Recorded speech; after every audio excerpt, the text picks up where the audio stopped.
Hello' everyone, এয়া কালি ৰাতিৰ photo আৰু ভিডিঅ' অলপ আপোনালোকৰ লগত শ্বেয়াৰ কৰিছোঁ। কালি ৰাতি বিহু আৰম্ভ হ'ল, যেতিয়া বিহুলৈ বুলি ওলালোঁ। এইপিনে শ্বহীদ বাকৰি মুকলি বিহু প্ৰত্যেক বছৰে যাওঁ, যিহেতুকে আছুৰ লগত জড়িত আছিলোঁ। আপোন বিহুখননো কেনেকৈ এৰিম। তো প্ৰথমতে আমি এয়া মুকলি বিহু চালোগৈ।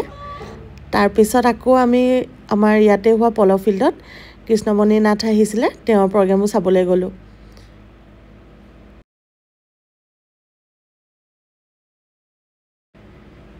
এইপিনে এয়া ভাইটি নাচি ক'বই নোৱাৰে, আৰু মইনো কেনেকৈ ৰখি থাকোঁ, ময়ো অকণমান নাচি দিলোঁ।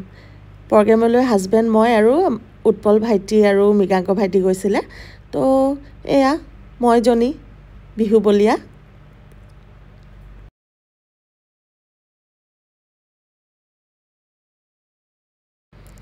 এয়া মোৰ সহযোগী পিছে মৃগাংক দেই, সি পূৰা মোৰ লগত নাচি আছে, বাকী মোৰ হাজবেণ্ডে ভিডিঅ' কৰি আছে মোক। কালিৰ পৰা বিহু আৰম্ভ হ'ল। তো আমাৰ ইয়াত এতিয়া মোৰ লগতে আপোনালোককো প্ৰগ্ৰেমসমূহ দেখুৱাই থাকিম।